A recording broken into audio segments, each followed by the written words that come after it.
ज्योतिबाच्या नावानं घेऊन हाती सासण काठी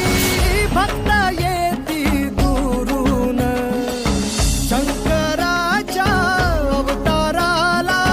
बघती डोळ भरून हे दौडत आला सफेद घोडा घेऊन देवाला दख्खनचा राजा ज्योतिबा माझा